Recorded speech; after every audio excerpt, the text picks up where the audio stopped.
Welcome to the C Show. I'm Connor. I'm Charlie. And let me take you back real quick. Saturday night's main event, May of 2025. Jesse the Body Ventura said that never before had anyone gone from the broadcast booth to the ring, wrestled, and went back to finish the broadcast. Yes. And that Pat McAfee tried to steal his record. And the only reason Jesse didn't lay him out is because at least Jesse won and Pat lost. 1986, Saturday night's main event. Jesse Ventura, Rowdy Piper, and Bob Orton took on Hillbilly Jim, Uncle Elmer, and Cousin Luke. Jesse commentated before, went in, was part of the winning team of the match, and returned to commentary after. We discussed this in episode 013. We said, well, not even that's true because Pat never went back to commentary. And that Jesse's the only one to ever commentate, wrestle, and then return to commentate. Correct. This weekend, I got a call from a friendo of the show that told me he didn't think that we were right. So I put on my my investigator cap and I did some research here. He said he remembers Jerry Lawler doing that in a Royal Rumble. So in 1997, Lawler enters the Royal Rumble at number 22 and is eliminated in 2 punches in about 16 seconds by Bret Hart and returns to commentary. But that's not the only time this has happened. In the 2012 Royal Rumble, Lawler enters the Royal Rumble from commentary, again this time at 12, and gets eliminated by Cody Rhodes and returns to commentary. Oh, yeah, I've seen clips from that 5 spots later, Booker T, who is on commentary, enters at 17 and returns to the desk after being eliminated by Cody Rhodes and Dolph Ziggler, now known as Nick Namath. And he returns to commentary. But then who comes in at number 20? The third person on the commentary desk, Michael Cole, who gets eliminated by Booker T and Lawler after he jumps the ropes to sit on the apron to avoid Karma, who you might know better from their time in TNA as Awesome Kong. Cole then also returns to commentary. End of story is that Jesse the Body Ventura was the only person to ever start commentary, enter a match, win, and return. We've had many other people enter a match before and after come back, but he is the only winner. Again, I want to shout out friendo of the pod. I appreciate him reaching out so we can correct this and more importantly, show how even more wrong WWE was. With any retraction or apology, we ask that you please respect our privacy at this time here on The C Show.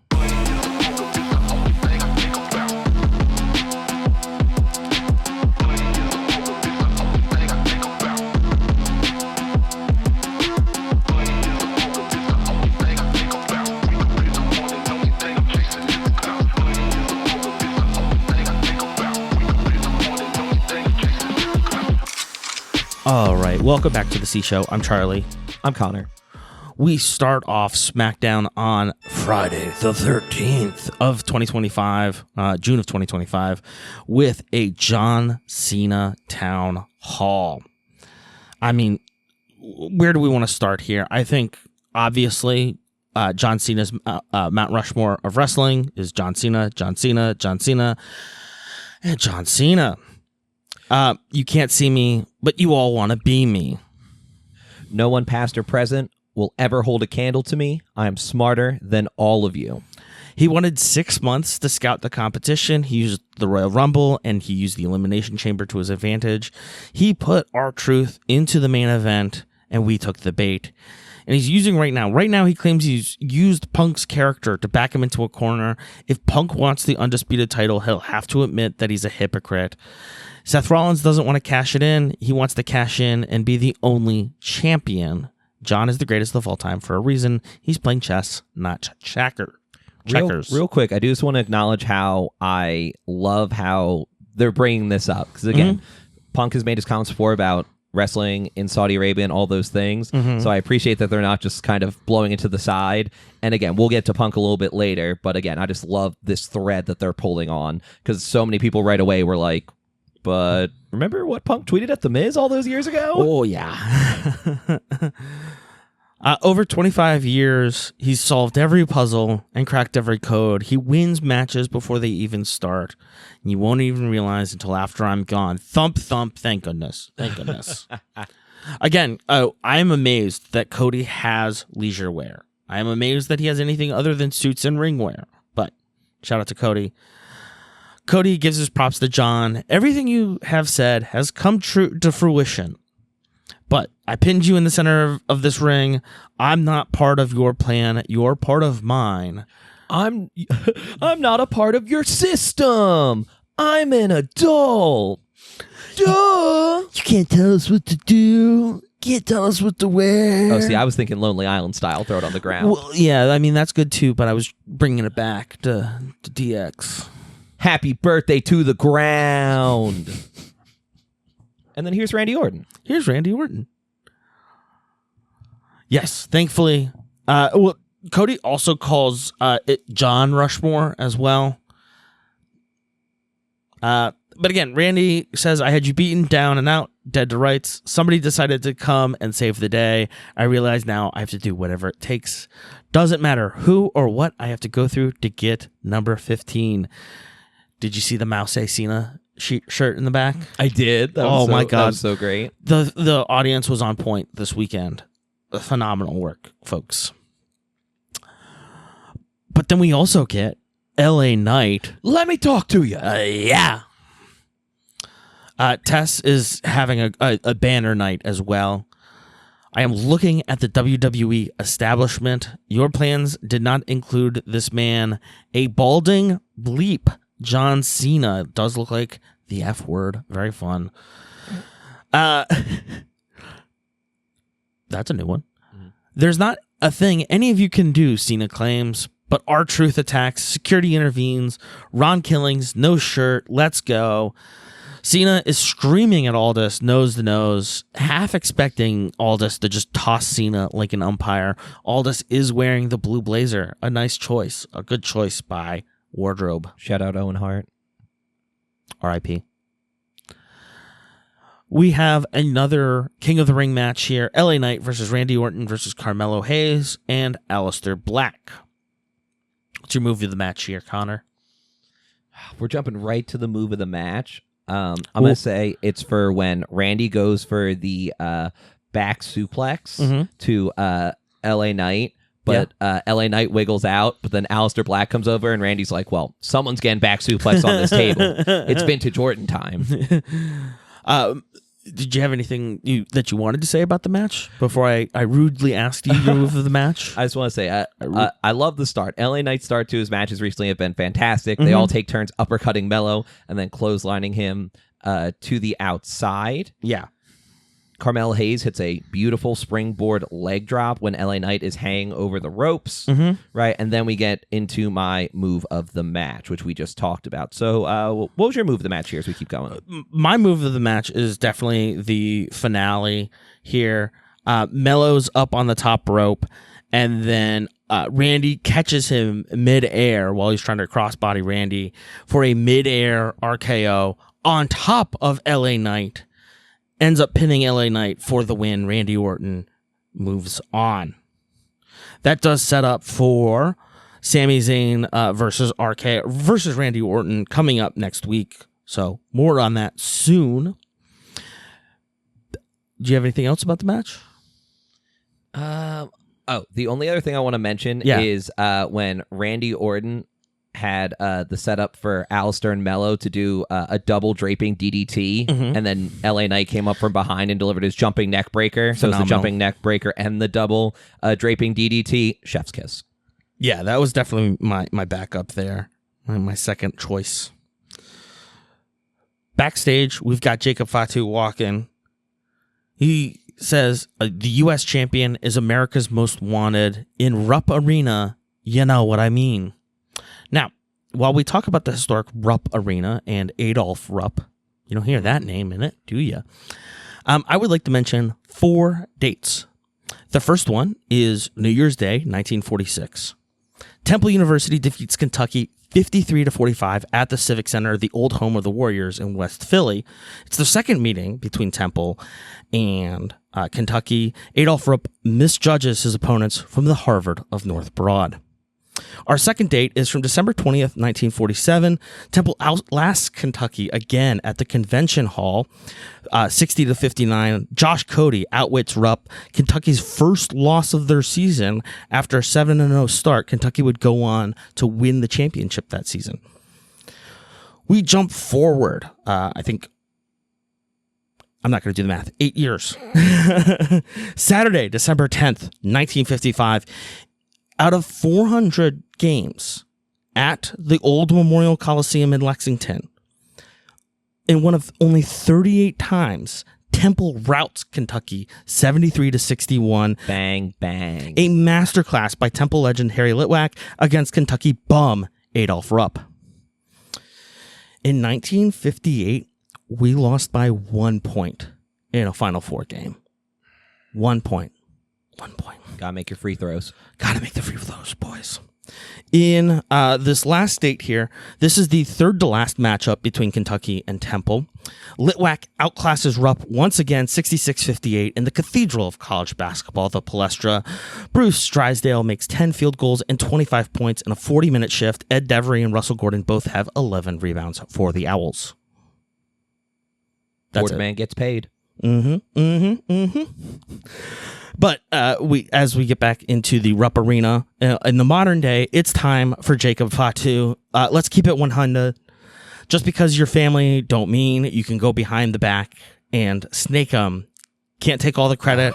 Got to get in where you fit in. I thought he said spank 'em. I wrote down, go back and spank 'em. It definitely makes more sense to say snake 'em. I definitely make sure to listen, and then I double check the subtitles. Subtitles suck halftime anyway. I'm going to keep my notes as spank 'em. Oh, that's good too. It's me against the world, all gas, no brakes. On the Titatron, we've got sarcastic clapping from Solo. Hold on, let me jump in because Please. I was watching this with my wife and I immediately said, like, this looks like Solo is like a James Bond villain. Like he has left Fatu in like whatever trap that's supposed to kill him, and he's just like, "Oh, Mr. Fatu, don't you think you have a way out of this?" No, Mr. Fatu, I want you to die. Like, because even JC Mateo's back and he looks like the henchman just like waiting to get pushed into some kind of pit. I'm not sure. It depends on the movie. Maybe it's like full of sharks or snakes or scorpions, but he's just in the back. And I'm like, you're definitely going ass over tin buckets into some kind of horrible death.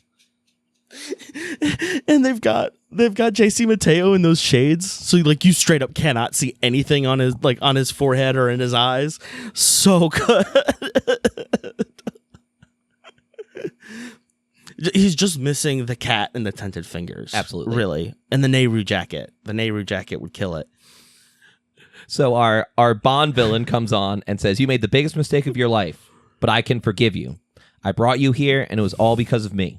Next week, I will be there in the middle of the ring to take you back, but I need to hear 4 words. I love you, Solo. I brought you in, and I can take you out." Every parent who listens to this podcast have or will say that at some point.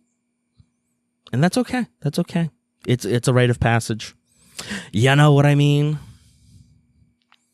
Backstage, Aldous is talking to the Secret Service.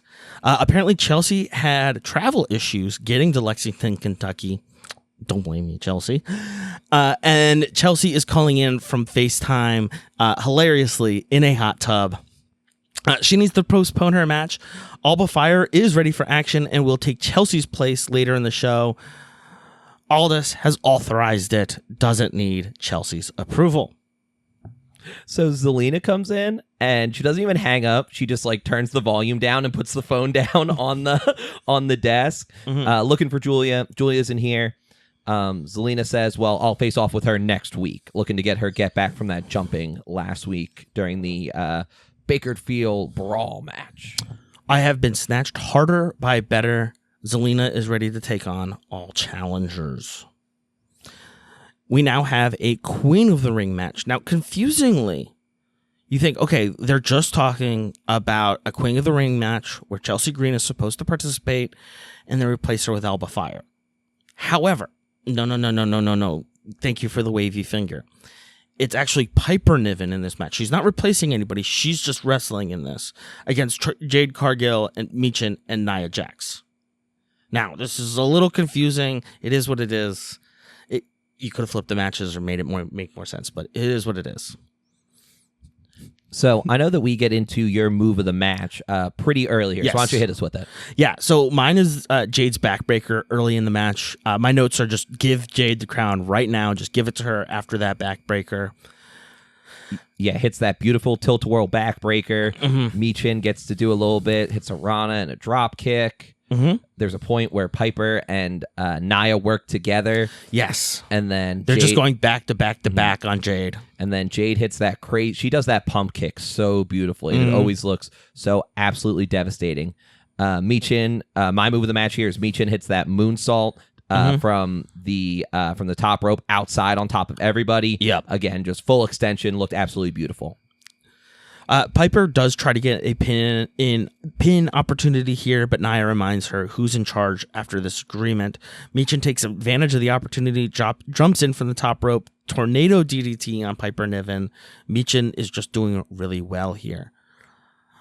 Piper and Nia, then I put it as airmail Jade over the announcer's table. They didn't throw her into the announcer's table. They threw her over the announcer's table. They then get back in the ring. They do a double choke slam to Michin, and then Nia hits the Annihilator on Michin. But again, the alliance fractures further as Piper breaks up the pinfall. Piper then spears Nia through the barricade, and then a Piper bomb from the second rope. Piper is now jaded by Jade, gets that pin to win. It's all over. Jade Cargill moves forward.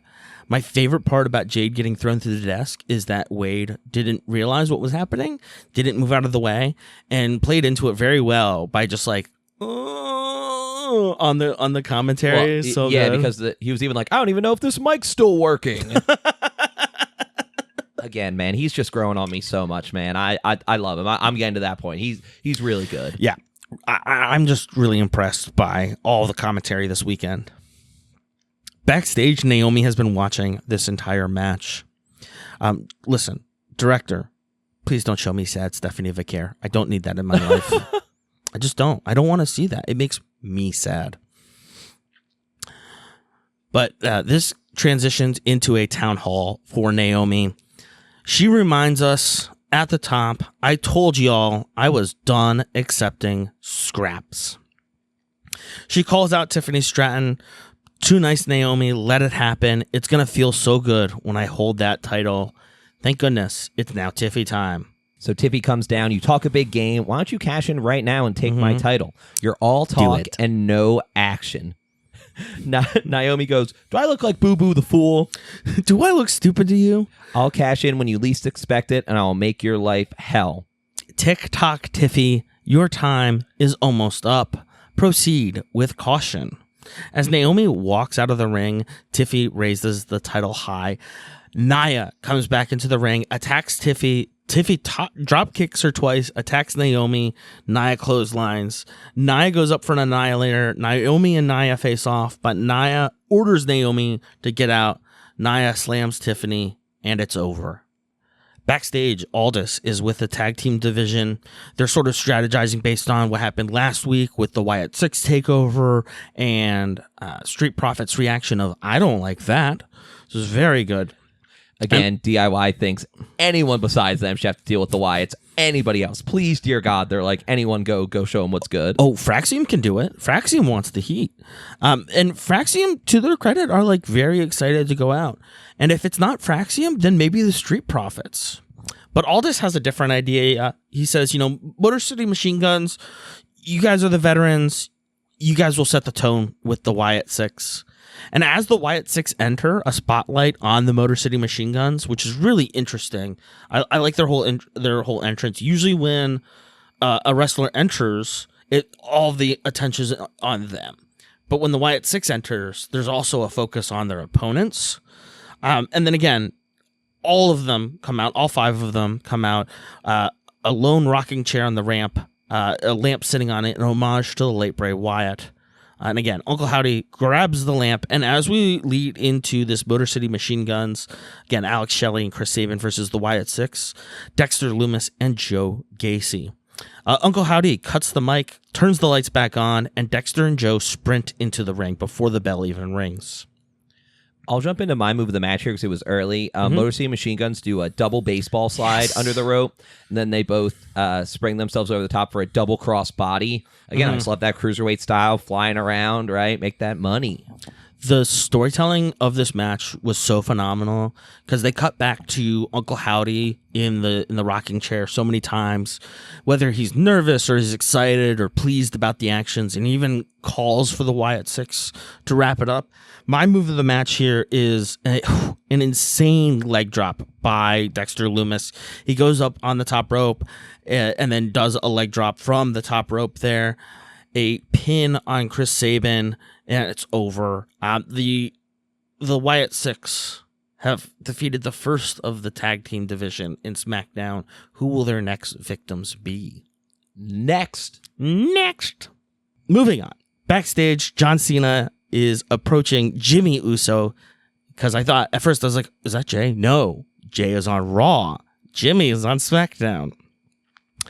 Cena asks Jimmy if he has seen R-Truth or Ron Killings. They're the same person. I know you're close. Do me a favor. I'm on the way to the ring right now. Have Ron meet me there. Ron goes back to the ring, and we get another town hall. A second. Cena goes to the ring. Who did I say? You said Ron goes back to the ring. I said, yes. Thank you. Cena goes back to the ring. John, quickly power walking to the ring, demands the crowd stop singing his song. Truth has crossed some lines. Sometimes the truth does cross a line. John looks emotional. There's a time to talk and there's a time to fight. Thank goodness. Look in my eyes. What do you see? It's CM Punk. So Punk comes down to the ring, and he's like, "Did I hear you say something about disrespect?" And then he drops plenty of Star Wars lore, so I'm going to let you go off here. We have yet to begin to reach the levels of disrespect that we are capable of. For old time's sake, I'll give you a chance. I'm a bit too Obi-Wan Kenobi, looking at Darth Vader, looking for Anakin Skywalker. 11 out of 10, no notes. No notes, CM. That's incredible. Let these people celebrate who you and what you are. Again, Punk speaking directly to Cena's ego. If you want somebody to tell it to you straight, to give you 100%, what is it? No cap, as the children say. Let Punk do it. Give them a happy ending. John asks, why? Why would I waste my time? These people don't matter. This place doesn't matter. Basketball, horse racing don't matter. Them's fighting words in Lexington's. Fat chance he will eat crow to these losers. Punk and Lexington gave you an out. Your way is the CM Punk way. Everyone knows it's about to get real. It is about to get real on TV land. It is about to get real on podcast land. Punk says, you tell a strong man a lie to offend him. You tell a weak man the truth to offend him. You can't beat me at my best, and you never could. And I will never walk out to a sold-out arena dressed like a toddler that just struck out at T-ball. Did you see the sign? No. How does John Cena eat his corn? The long way. Again, great work by the fans this weekend. Here's the truth, John. When I'm at my best, you never could. And you're going to ruin wrestling. I'm going to go ahead and try to save it. Got a lot I want to get off my chest. Something else about a sociopathic confidence. That's a compliment. I'm not as confident as you because I don't dress like a toddler. Exactly. You know what I sound like? I sound like PG John Cena. You know who you sound like? Man, you sound like CM Punk. That's ironic. You're stealing my best material. John, I left with the title. You're trying to follow in my footsteps. Were you going to say that? No, I was going to jump right to where CM Punk's like, oh, you want to call me a hypocrite? I would follow you to Mars to beat your ass. Oh, you're the GOAT? I will spit roast you and sacrifice you to the gods of wrestling. I've beaten you in my hometown, your hometown, and I'll beat you again at Night of Champions. Punk lists off his Mount Rushmore of champions: Terry Funk, Harley Race, Bret Hart, Eddie Guerrero. Pretty solid. An actual Mount Rushmore. Punk is just cooking. You can't see me. I see through you, John Cena. And I always have. And that's the truth. Because CM Punk said so. Look in my eyes. What do you see? Truth attacks. Ron says, I'm sorry, John, but the truth hurts. Security comes in to pull Ron Killings off of John. John limps back up the ramp. Incredible. Just an incredible promo, honestly. An incredible segment from Punk. Again, showing why he's the master of the mic. Truly. The best in the world. The best in the world. On the mic, easily one of the best.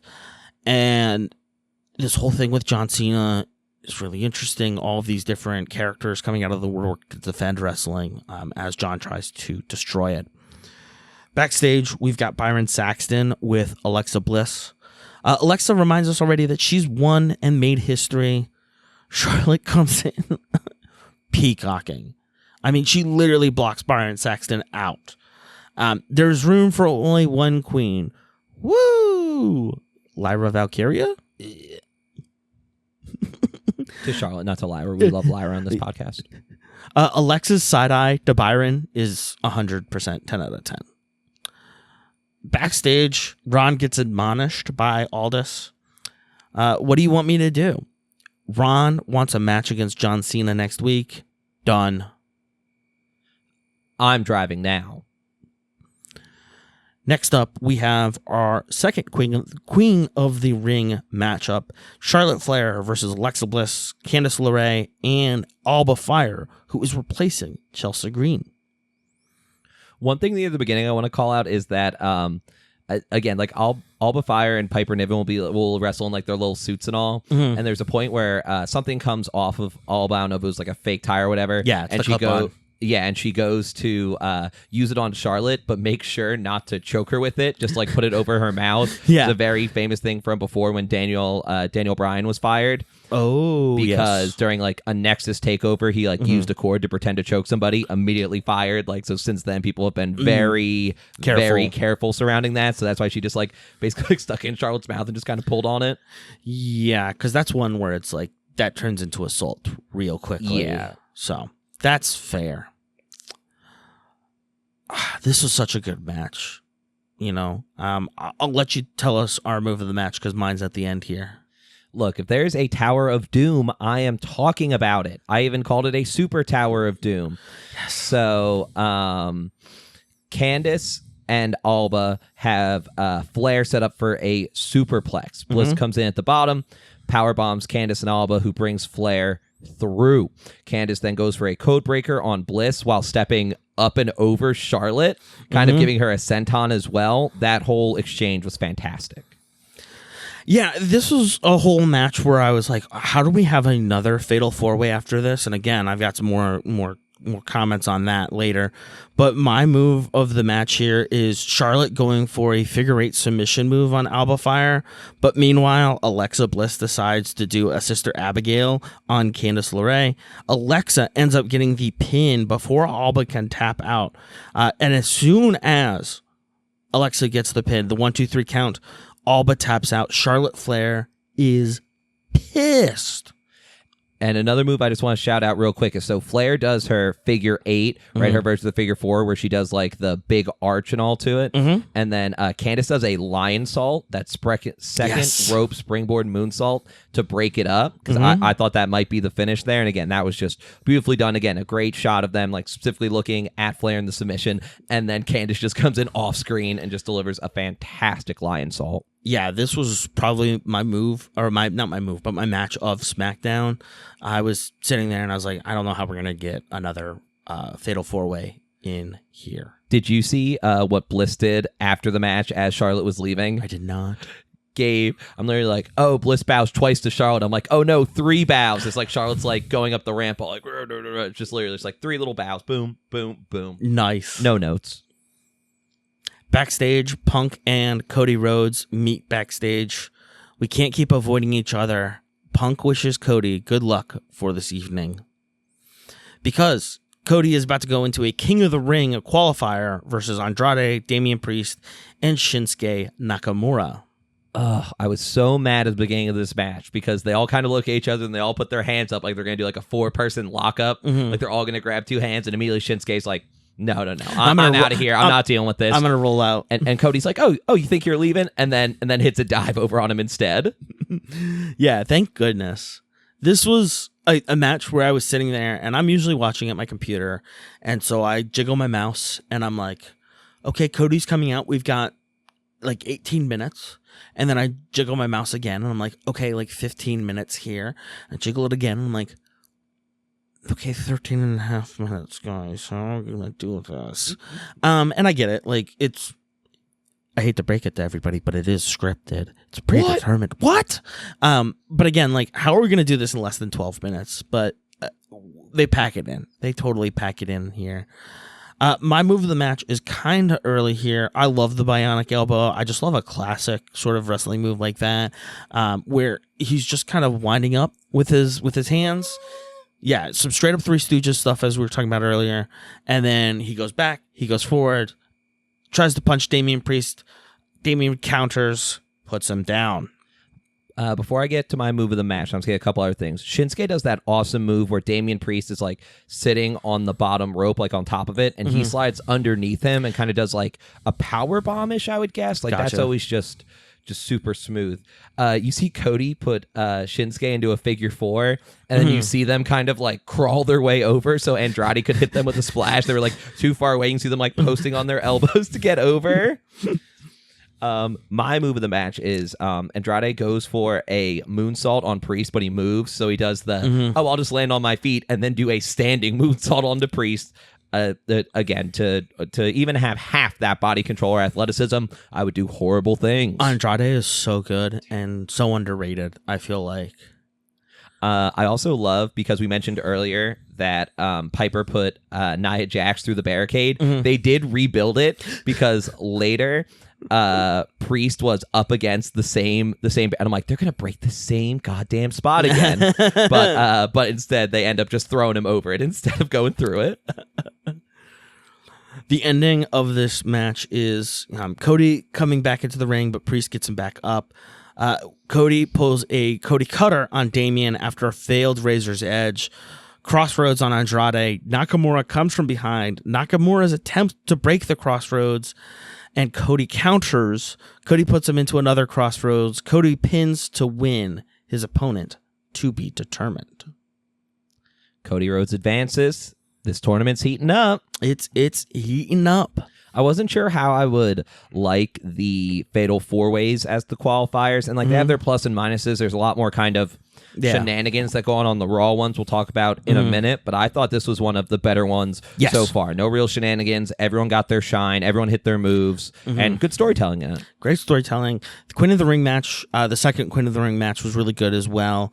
And then again, like I'm just impressed that they're able to pack that in 12 minutes, essentially. That's just, again, it's excellent, but also economic storytelling, which is a lost art. So, agreed. What'd you think of SmackDown? I thought it was good. Like always, did it feel like 3 hours? And no, it didn't. And to be honest, at this rate, like they've talked about possibly going back to 2 hours. But right now they're keeping it at 3 because that's how the network likes it. Again, if they're all like this, I'm cool with 3 hours. When we first started, there were some of these SmackDowns that were really limping through that third hour. If they're action-packed like this, hell, keep it at 3. I'll keep rocking with it. Yeah, sounds good. So we'll be here. We'll be continuing to talk about SmackDown. And next up, Raw, here on The C Show.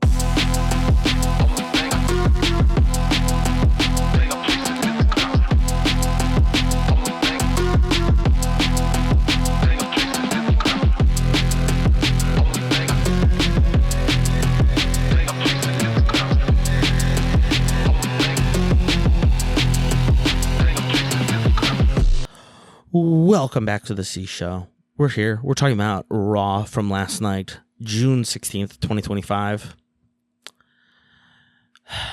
As discussed previously on this podcast, as Connor can see to his left, immediately to his left, I'm a big Vikings fan. this is going to be a painful evening for me because we're in Green Bay, Wisconsin. Now, I have 2 notes. First of all, Green Bay, our only cultural institution is a mediocre football team. Where the last 2 faces of the franchise have had massive, spectacular, and even legal fallout in the last decade. And then 2, we have more lakes. No, you don't, because you classify them differently. You rigged your system so that you could claim that you have 15,000 lakes. But how many of those are actually just puddles that you overestimated there, pal? Don't try me, because it's closer to 14,000 lakes in Minnesota. Uh-huh.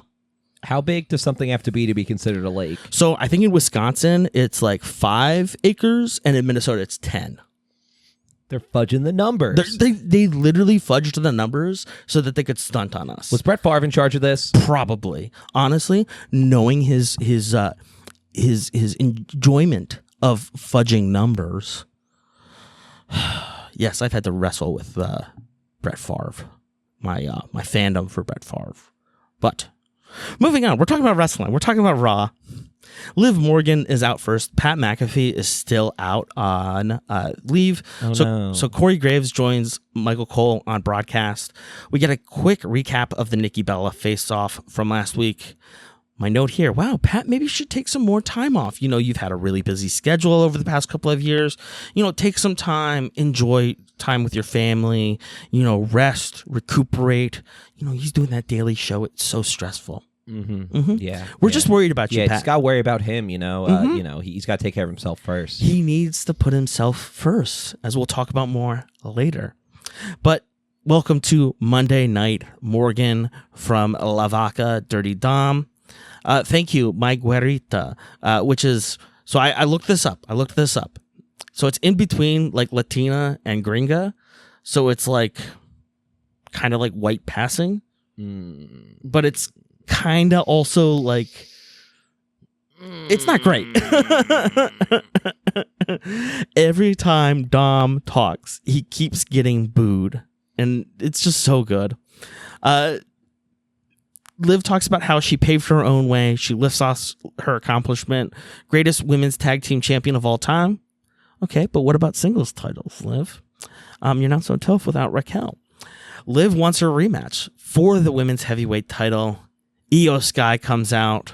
We are the #1 Io Sky podcast. Just throwing it out there as a reminder. Again, quick fit check. My wife absolutely loved her pants. They were a like white to black transition jean. Lid absolutely loved those, and they were fantastic. Io is so good on the mic. Liv, do everyone a favor. Shut your mouth. All you do is whine and show disrespect. Io says some stuff in Japanese. I do know that baka means idiot, so I got that out of it. You disrespect Nikki Bella. You disrespect me. You want to fight. I'm right here.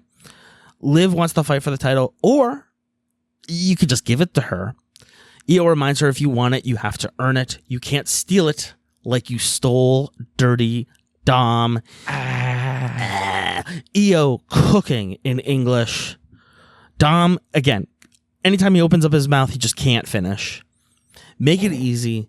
Give her what she wants, just like I do every single day. Io asks again, Liv, you want it? You can have it. A jumping drop kick to Liv, and then attacks Dom. Fantastic. Absolutely fantastic. Like, it's been too long since we've seen Io in the ring. She needs to defend her title. Yep. Like, let's get this moving. And she was so good on the mic too. That was such a great promo from her. And you can tell she's out of her comfort zone, but she smashes it. It's phenomenal. And we'll talk about this later, but they're kind of setting up this angle, and we'll have to see what direction it goes. Yeah, certainly. Because backstage, Liv and Raquel are back there. Liv is giving Raquel a quick pep talk. Win tonight, and then we'll take care of Io and Kairi Sane. Next up, we've got a Queen of the Ring match: Asuka versus Stephanie Vaquer, Ivy Nile, and Raquel Rodriguez.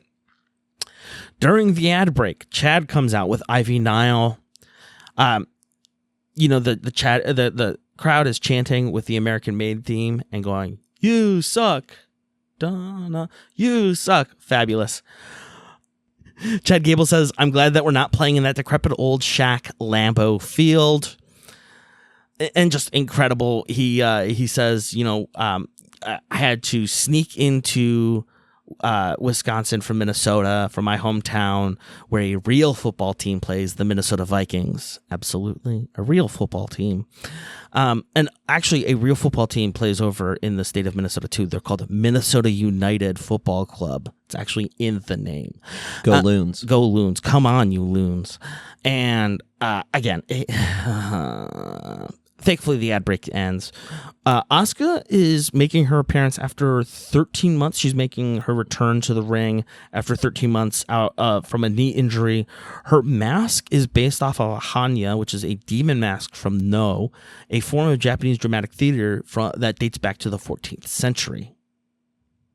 Sick. Mm-hmm. I thought it was, I'm like, is this supposed to be a new Joker take? Is this supposed to be? Yeah. So the mask that she wears to the ring, that's like very... Oh, that one. Okay. Yeah, Sorry, I was thinking of her face because Lyd and I had a discussion about her face paint. The face paint is definitely, it's awesome. Don't get me wrong. Yeah, no, absolutely sick. Unrelated. But yeah, no, the mask that she wears to the ring is just, I saw it a lot when I lived in Japan as a kid. It's very emblematic in Japanese culture, but thought that was really cool because like Shinsuke Nakamura comes out in the samurai helmet. She comes out in that dramatic demon mask. It's really cool. At the start of this match, Raquel goes after Asuka and Stephanie goes after Ivy. Raquel and Stephanie slam their opponents into each other in the middle of the ring. My next note here is Asuka's face makeup is so good. It's so fun. My move of the match is the Devil's Kiss on the apron. Stephanie attempts a Devil's Kiss in the ring, but Raquel picks her up instead, kicking Asuka down in the process.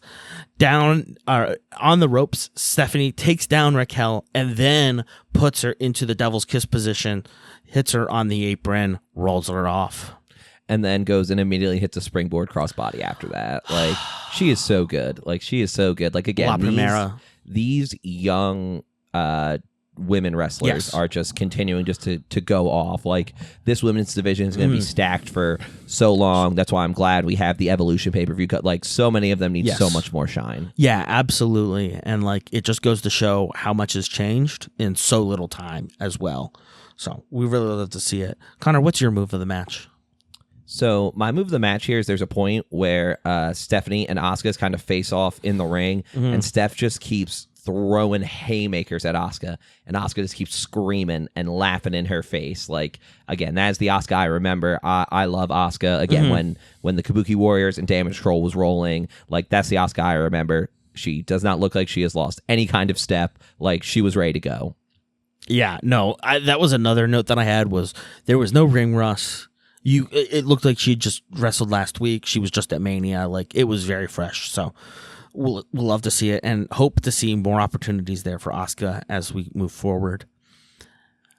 The finish of this match, the finale for this match, is Stephanie does a SVB backbreaker and then a kick to the face on Ivy Nile.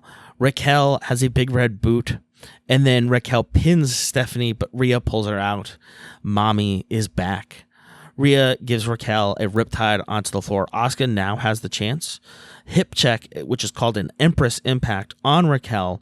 1, 2, 3, it's over. Asuka qualifies. Kathy Kelly interviews Asuka in the ring after the match. I just want to talk real quick because that just that move she hit, what she's calling the Empress Impact, people might know it from before as the rear view. Naomi used to use it as a finisher as well. So if anyone's looking into that, you can also look up Naomi doing it as the rear view. But then, as you stated, she talks to Kathy Kelly here in the ring. Notes, Naomi rear view. Google after recording. Why'd you go right to Google Images?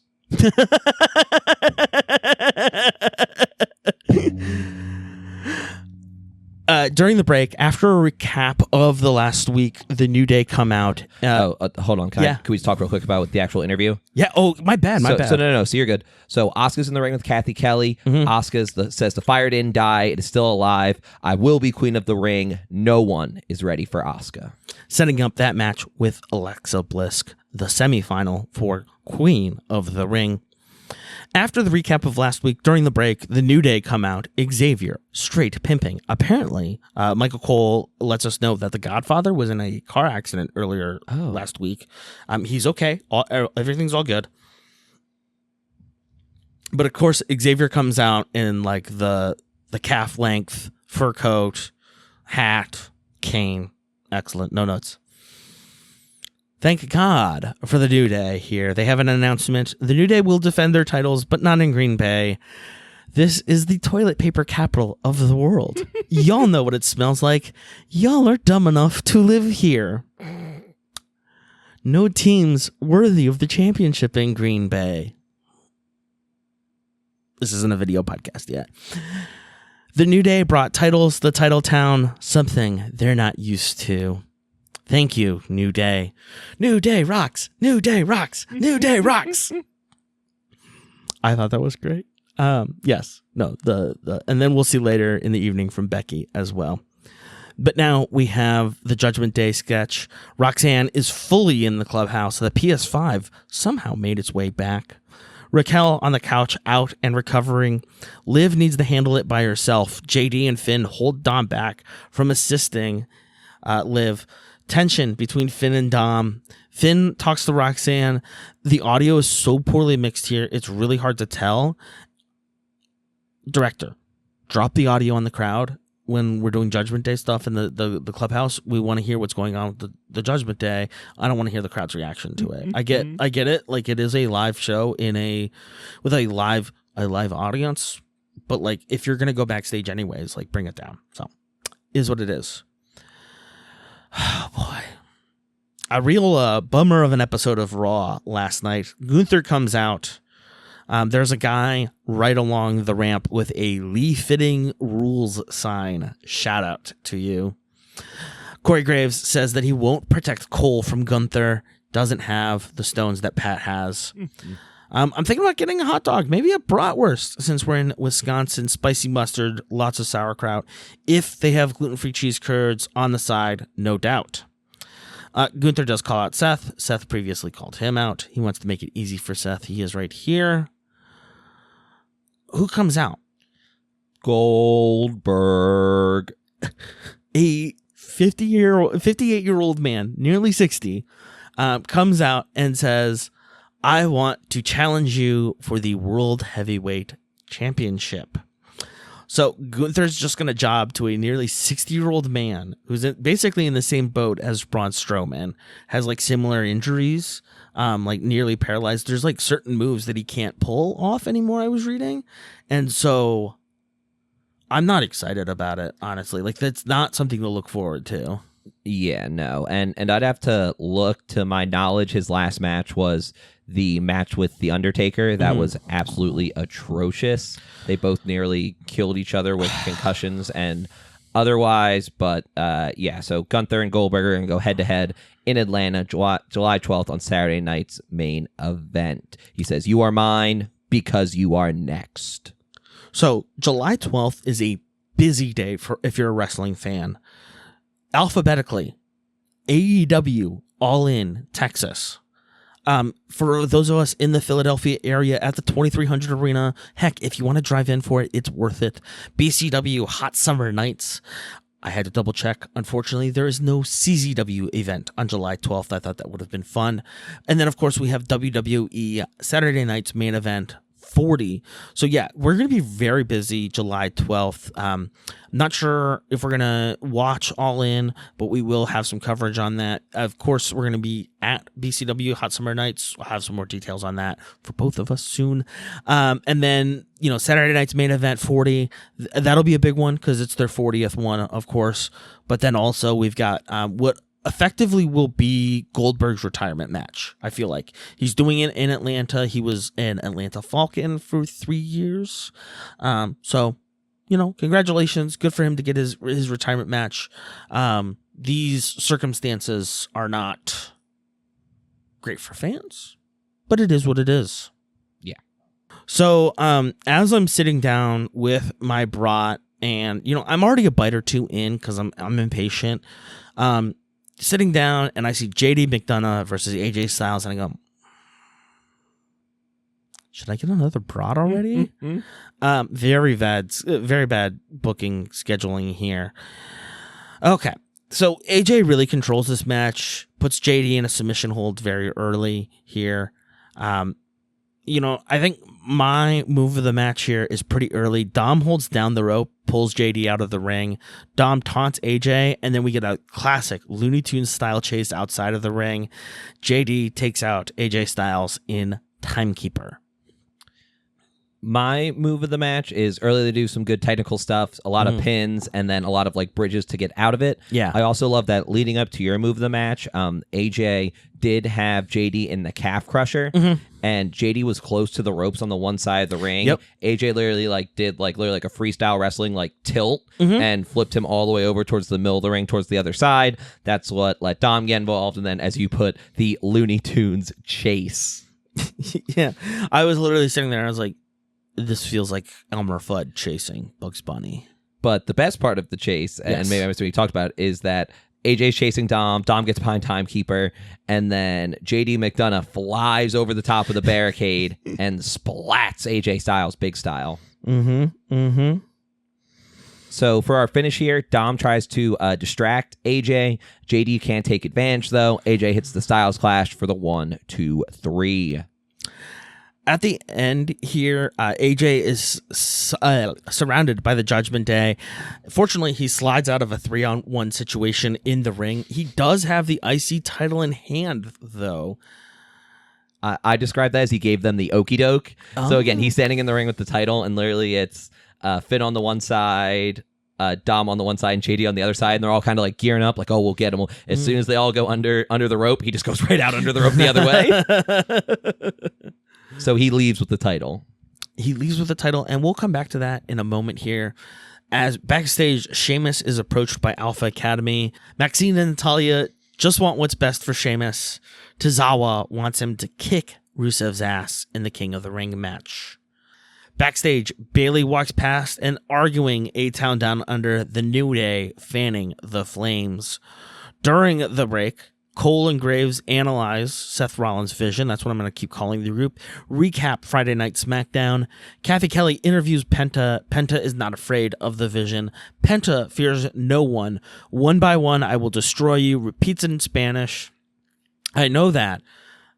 I know that you and I will fight at some point because I am Penta Cero Miedo. Bayley's back. Hell yeah, brother. Happy belated birthday. Happy belated birthday, Bayley. Bayley missed Green Bay. Boy, that makes one of us. She's grateful for this job. She was born to do it. She loves it, etc., etc., etc. 2 months ago, stripped of an opportunity, robbed the Mania match. I do it for nights like tonight for people like you. Thank you. Becky Lynch is called out. It didn't hurt me. It healed me. It made me better. Made me stronger. Your success ate at me, Becky. I'm climbing that ladder, knocking you down. Better get your ass out here right now. And she does. She is wearing Bears gear. Her husband, Seth Rollins, is a Bears fan. The crowd giving the Bears still suck chant. And this is true. And then how does Becky open?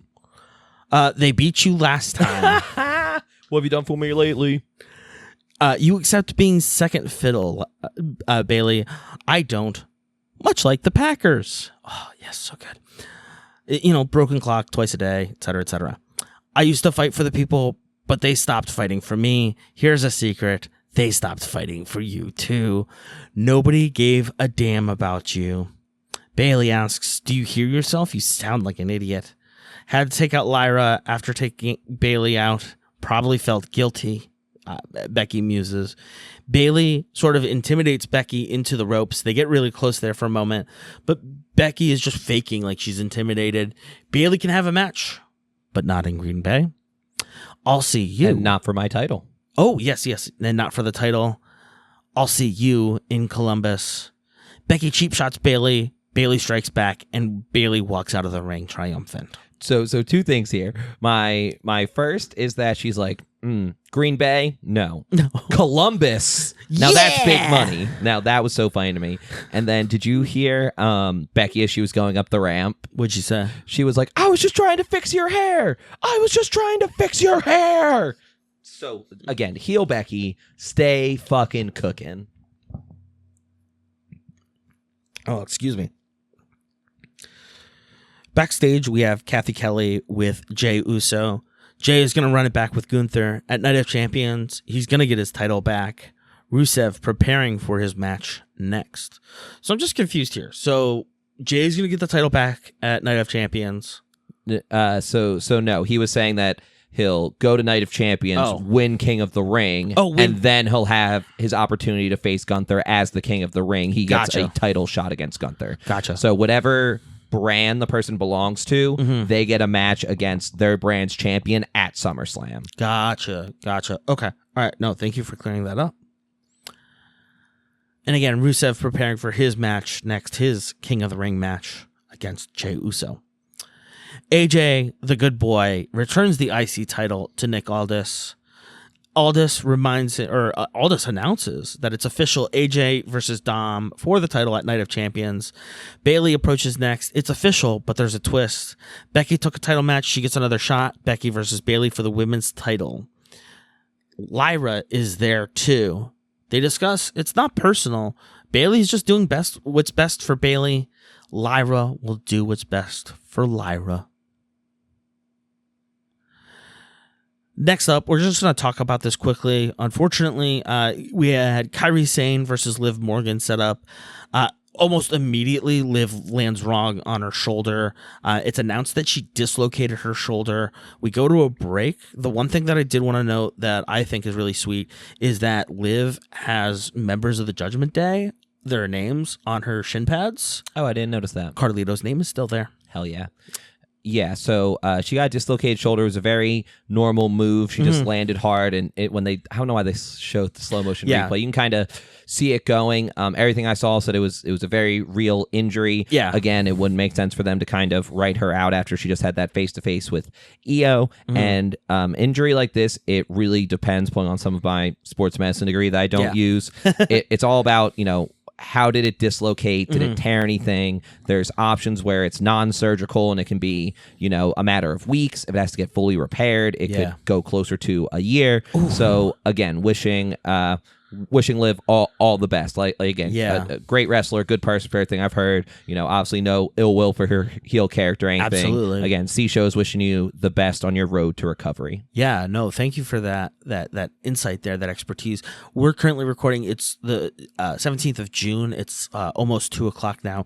I haven't received any updates on Liv's condition, but we'll see how that comes out. Again, we wish her the best, and this is just one of the risks that these talent face, these people face in sports entertainment. And again, we're so grateful that they choose to do these things and put their bodies on the line. And it's just, again, one of those things. It's like, dang, is what it is. I guess that's the theme of this episode, isn't it? And again, a reminder, it's scripted, it's not fake. They go out there and they put their body online. There's a reason that on all the old videos, right, they would always put, don't try this at home, and people still would. It's incredibly dangerous. They go and they put their livelihood out there in front of all of us. So again, to all wrestlers recovering, any athletes and anyone recovering from anything. Truly. Something that really opened my eyes is you don't know what somebody's going through until they actually tell you what it is. And it's just that informed the way that I move forward with so many things these days. One note that I do, I'm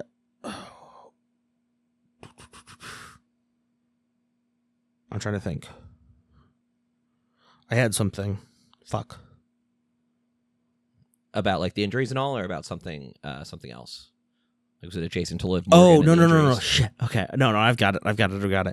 Yeah, no, it's interesting that you bring up the fact that on the videos, and the WWF at the time even had a campaign of don't do this, don't try this at home.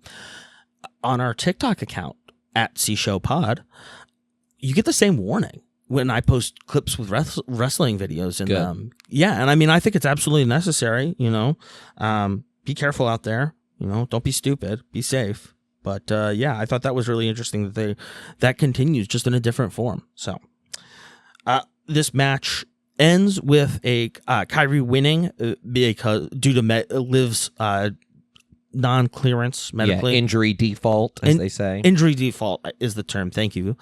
And so we move backstage. Kathy Kelly with Sami Zayn. He's excited to face off in King of the Ring for the World Championship, but Karrion Kross approaches. He lectures Sami on the definition of insanity. You're going to lose to Randy Orton because you refuse to win. Sami thinks Karrion is a coward. You hide in the shadows and talk in riddles. Maybe you just can't back it up. My focus is on King of the Ring. The second that it's done, I'm going to Pierce. We're going to have a match. It's about time. Please just get Karrion back in the ring. Yes. Jesus H. Christ. Please let Karrion Kross back in the ring. This is gonna be good. They've been building this up. I'm excited about this. Are we ready? Yeet. Mm-hmm. Jey Uso, Sheamus, Big Bronson Reed versus Rusev. All four of them. It's King of the Ring, Fatal 4-Way, the last of the qualifying matches. I would just like to shout out, first of all, the guy with the Brock Lesnar 69 Vikings jersey. We're not a video podcast yet. I forgot to do it. I was going to throw on my Jared Allen jersey. Just forgot. Heyman comes out with Big Bronson Reed, briefcase in hands. Corey Graves with the line of the night. Rusev's got more beef than a Brazilian steakhouse. Yeah, a lot of, again, shout out to Big E, a lot of big meaty man meat. Again, tossed around in the ring. Starts early with Jay hitting a self-harm dive on Rusev. Jay comes and he does the punches and the spit slap, the uppercut, the enziguri, starts super kicking everyone, right? But then I get to my move of the match right here. So Bronson Reed is up against the barricade, not the normal spot by Timekeeper, the spot over kind of in between the announcers and the other side of the ring. And he's going to clothesline Big Bronson Reed.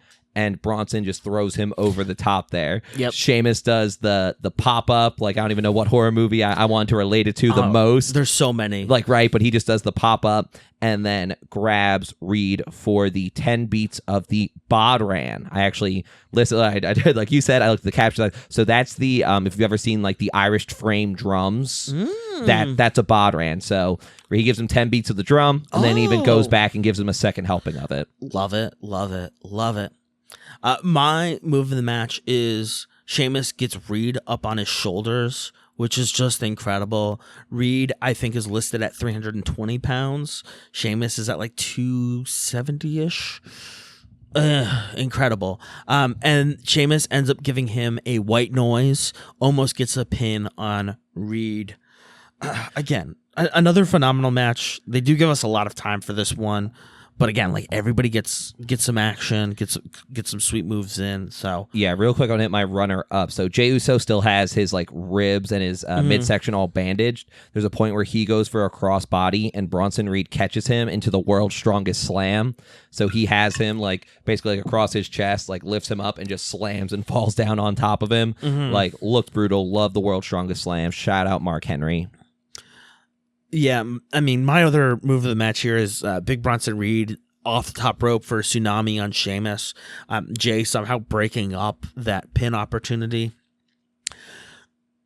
Jay is up on the top rope. Braun Breaker pushes him off. Who's that? It's Sami Zayn. Zayn attacks Breaker, throws him into the steel post. Breaker picks up Zayn, tosses him through the table. Literally, like, presses him, like, over his head and launches him onto the announce table. Again, these good reinforced announce tables. Don't worry. Didn't break on them. Don't worry. Sure, that felt great. But who's that? It's Penta, Cero Miedo. Come on, Jay. Reed gives a Death Valley driver a DVD on Jay. More cameos here. LA Knight pushes Reed off the top turnbuckle. Jey Uso super kick and spear on Reed. Going up for the Uso splash. Can he run it back? Jay covers for the win. It's just me, Us. But burn it down. Seth comes out. He's mad. Jay is just a sitting duck here. So tell me, why does Seth come out in full jacket and everything to then come out, take off the jacket, hand it to Paul Heyman, take the tie off, hand it to Paul Heyman? I thought he was at least going to pop the whole shirt off, but he's like, nope. Undo my cuffs. Undo cuff, roll up. And then again, he's eyeing up this stomp on Jay. He's like, well, if my guy isn't going to win, you're sure as hell not going to go any further than this. And then we hear, wrestling has more than one royal family. Cody runs out. At this point, I straight up have goosebumps. Cody and Seth face off. Seth is getting so red. Cody, I wrote that down. I'm like, Seth is very red-faced. Cody is just waiting for the hit, right? Cody doesn't want to attack first. He wants to wait and react. Seth walks out of the ring. Boo. We now get a face-off and a preview of next Monday's semifinal. Cody versus Jay. Former tag team champions, former friends, now opponents. Will the Nepo babies save wrestling? Stay tuned to the C Show and we'll find out.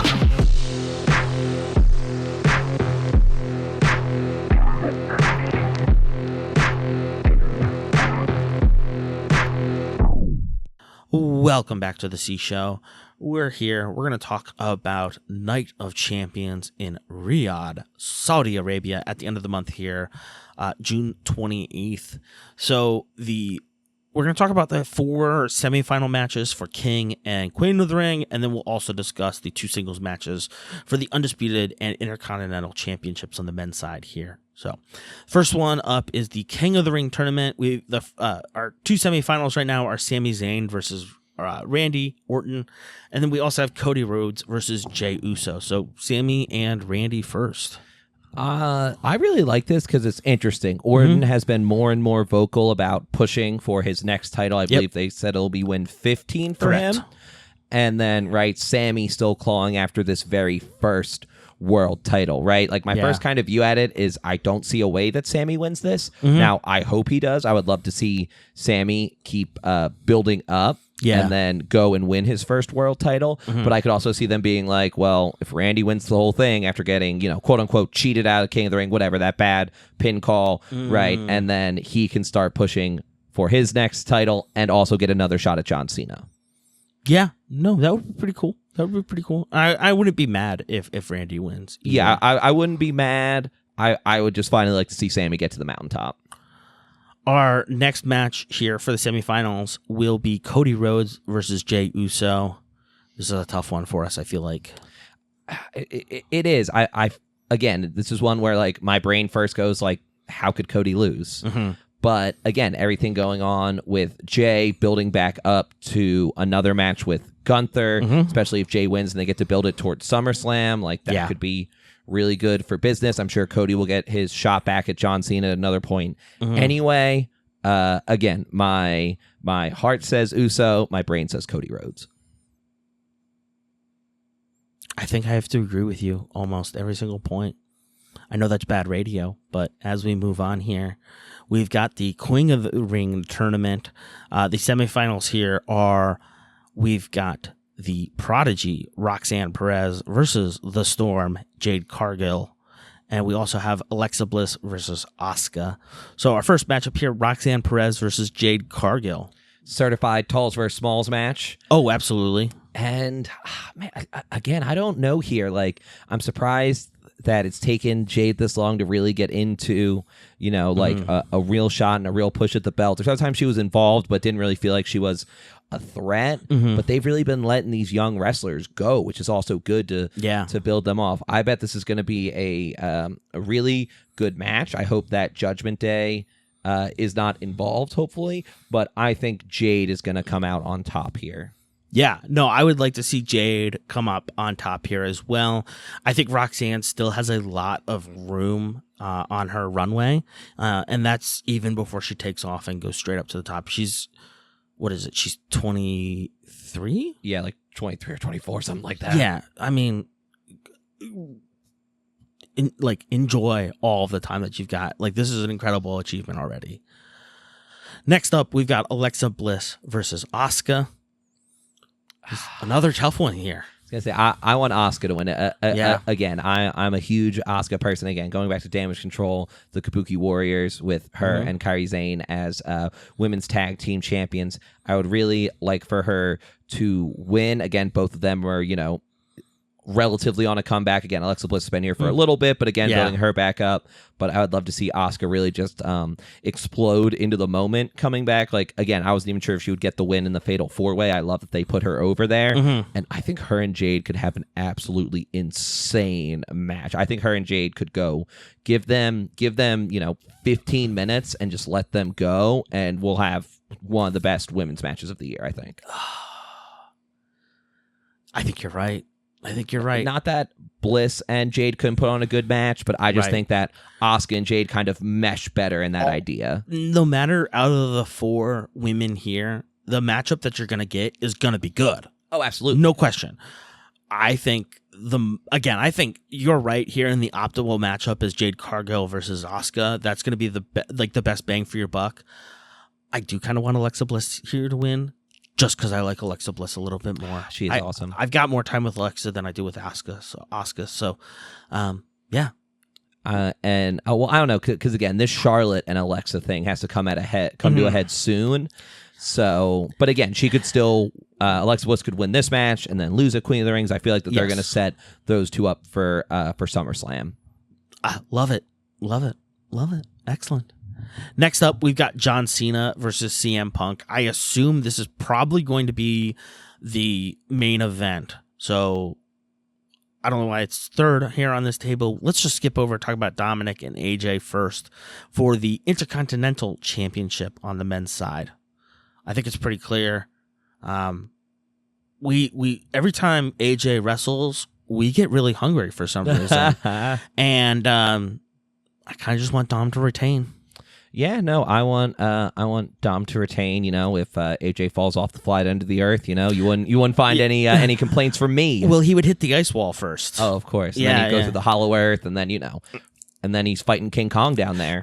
King Kong and those Muto things. So, and then our main event probably for Night of Champions will be John Cena versus CM Punk for the undisputed WWE Championship. I'm going to let you talk first. I have a hot take. I love so much about this match. Again, Cena being like, Punk will have to be a hypocrite. He'll have to come wrestle in Saudi Arabia. And Punk mentioning before, like, I have to become the monster to beat the monster. Is there a way that Punk, in a way similar to Cena did at WrestleMania, go full heel, do something dirty, be like, oh no, like I'm saving it anyway, and then kind of go into some of his older, like, I'm doing what's best for me, right? Like, this is what's important. Again, I'm still doing it for these people. There's just a lot to play with here. I think Cena is going to win, but there's a lot of cool stuff to play with. Again, with Punk even taking that plane ride over there and being in the match. Yeah.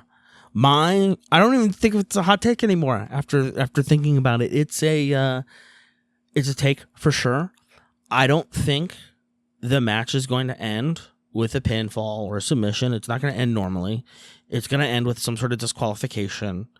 It's going to end in shenanigans for sure. Whether that's Travis Scott, whether that's The Rock. I don't think it's going to be The Rock because it's in Saudi Arabia. He's not going to travel to Saudi Arabia. I had to remember what we're talking about here.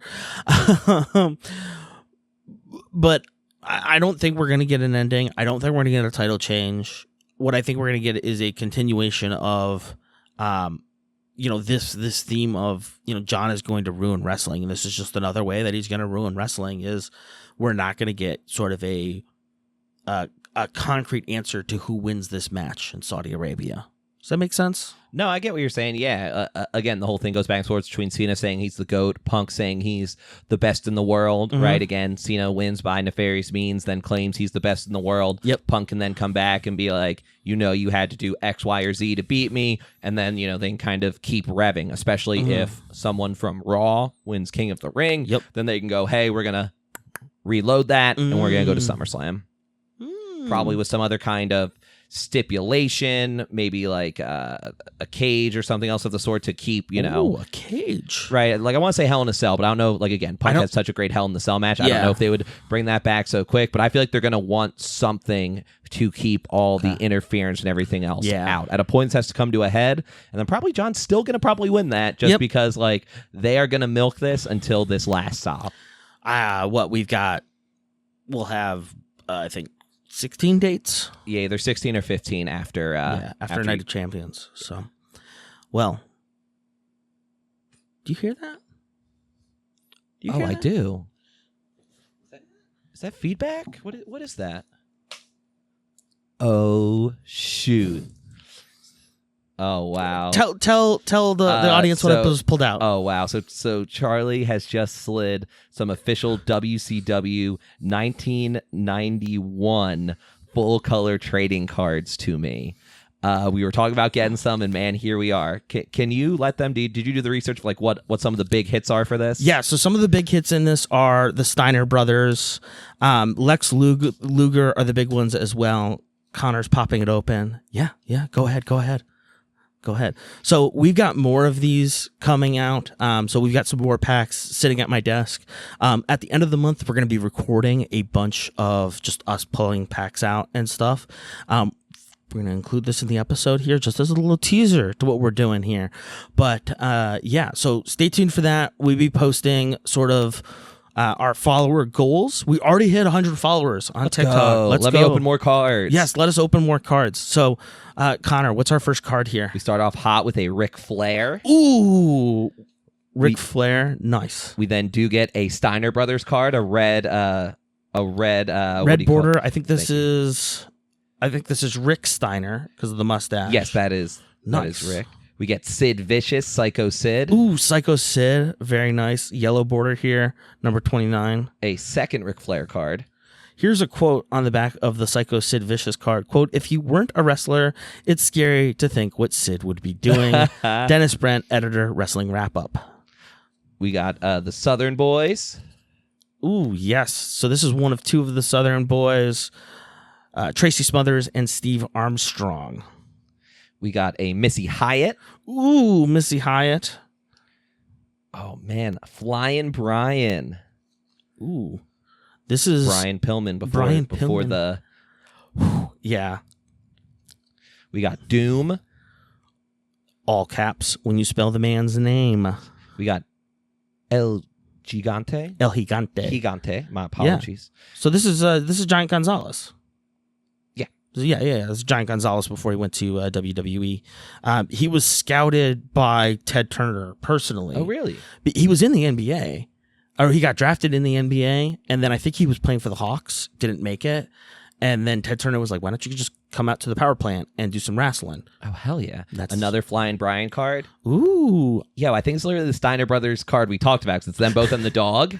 Oh yeah, them and the pit bull. Yeah. Oh, this is awesome. I think I actually know who this goes to afterwards. Oh, hell yeah. Yeah. And then last but not least, we got Ricky Morton. Ooh, fascinating. Ugh.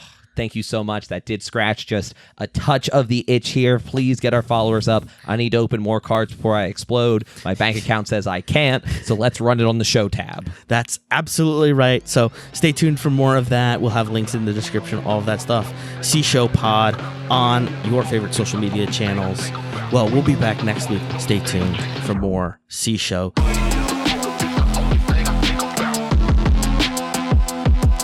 Of course you like the C-Show. Make sure to subscribe, rate, review, and share our podcast with your friends. Make sure to follow us on social media. We're on Instagram, Blue Sky, Facebook, and YouTube at CShowPod. If you have questions for the boys? Send us an email, cshowpod@gmail.com. Thanks to our friends, Amir and Patrick, for their assistance.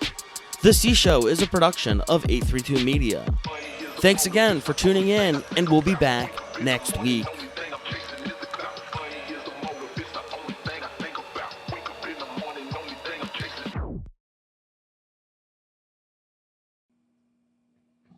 Ah, you sneaky son of a bitch!